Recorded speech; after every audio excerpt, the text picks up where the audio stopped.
सुबनसिरी नदी कोई छोटी मोटी नदी नहीं है। ये ब्रह्मपुत्र की सबसे बड़ी सहायक नदियों में से एक मानी जाती है।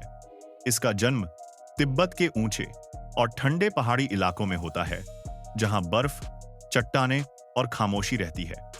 वहां से ये नदी अरुणाचल प्रदेश के घने जंगलों और दुर्गम पहाड़ियों से होती हुई असम में प्रवेश करती है और आखिर में ब्रह्मपुत्र में मिल जाती है। इस पूरे सफर में सुबनसिरी अपने साथ सिर्फ पानी नहीं, बल्कि पहाड़ों की मिट्टी, चट्टानों के टुकड़े और कई तरह के खनिज भी बहाकर लाती है। अब यहीं से शुरू होती है गोल्ड रिवर वाली कहानी। अरुणाचल और असम के कई इलाकों में रहने वाले बुजुर्ग आज भी बताते हैं कि पुराने समय में जब नदी का पानी कम होता था, तब इसकी रेत में छोटे छोटे चमकदार कण दिखाई देते थे। धूप पड़ते ही वो कण ऐसे चमकते थे जैसे किसी ने रेत में सोना बिखेर दिया हो। लोग मानते थे कि ये सोने के कण हैं जो पहाड़ों से बहकर नीचे आए हैं। यही वजह है कि सुबनसिरी को धीरे धीरे सोने वाली नदी कहा जाने लगा। असल में भूविज्ञान यानी जियोलॉजी भी इस बात को पूरी तरह नकारती नहीं है। पहाड़ी इलाकों में कई तरह के खनिज पाए जाते हैं, जिनमें सोना भी शामिल हो सकता है।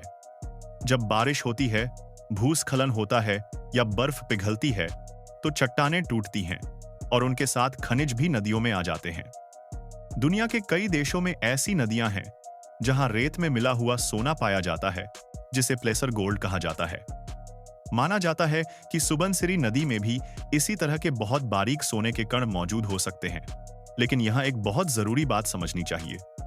सुबनसिरी नदी में सोना होने की बात का मतलब ये नहीं है कि वहां जमीन के नीचे कोई बड़ी सोने की खदान छुपी हुई है। ज्यादातर मामलों में ये कण इतने छोटे होते हैं कि उन्हें निकालना बेहद मुश्किल और महंगा काम होता है। पुराने जमाने में कुछ लोग नदी की रेत धोकर सोना निकालने की कोशिश करते थे, लेकिन दिन भर की मेहनत के बाद भी हाथ में बस कुछ चमकदार कण ही आते थे। इसलिए यह कभी बड़े स्तर पर सोने के खनन का इलाका नहीं बन सका। फिर भी सुबनसिरी का नाम जब जब सोने या रेयर मिनरल्स की बात होती है, सामने आ ही जाता है। इसकी एक वजह यह भी है कि उत्तर पूर्व भारत आज भी खनिज खोज के मामले में पूरी तरह नहीं टटोला गया है।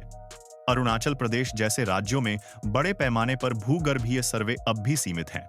ऐसे में लोगों के मन में ये उम्मीद बनी रहती है कि शायद भविष्य में यहां से कोई बड़ी खोज सामने आ जाए।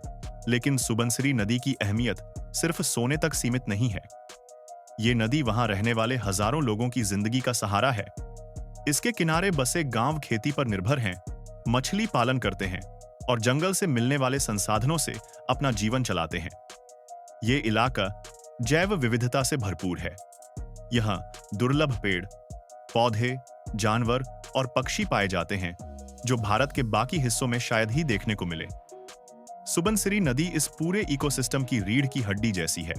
इसी वजह से जब भी विकास की बात आती है तो सुबनसिरी नदी चर्चा के केंद्र में आ जाती है। कुछ साल पहले यहां बने हाइड्रो पावर प्रोजेक्ट को लेकर काफी विवाद हुआ था।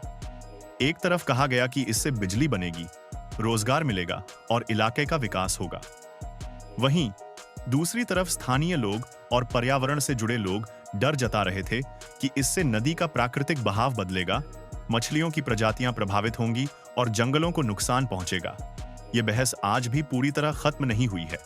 अब अगर हम आज के समय में गोल्ड रिवर की बात करें तो तस्वीर थोड़ी ज्यादा साफ हो चुकी है। आज सिर्फ कहानियों के भरोसे नहीं, बल्कि वैज्ञानिक तरीकों से खनिजों की खोज की जाती है। सैटेलाइट इमेजिंग, जियोकेमिकल टेस्ट और आधुनिक सर्वे ये बताते हैं कि कहां कितनी संभावना है। अभी तक सुबनसिरी नदी को लेकर कोई ऐसी आधिकारिक पुष्टि नहीं हुई है कि यहां व्यावसायिक स्तर पर सोना निकाला जा सके, लेकिन लोक कथाएं आज भी जिंदा हैं और कई बार इतिहास गवाह रहा है कि लोक कथाएं ही आगे चलकर सच्चाई का रास्ता दिखा देती हैं। सुबनसिरी नदी की कहानी हमें एक गहरी सीख भी देती है। ये सिखाती है कि किसी जगह की कीमत सिर्फ वहां छुपे खनिजों से नहीं होती। असली दौलत होती है वहां की प्रकृति, लोग और संस्कृति। अगर कभी भविष्य में यहां से सोना या कोई और कीमती खनिज निकलता भी है, तो सबसे बड़ा सवाल यही होगा कि क्या हम विकास और पर्यावरण के बीच संतुलन बना पाएंगे या नहीं। जरा एक पल के लिए सोचिए, एक तरफ रेत में चमकता हुआ सोना और दूसरी तरफ बहती नदी, हरे भरे जंगल और सदियों पुरानी आदिवासी जिंदगी।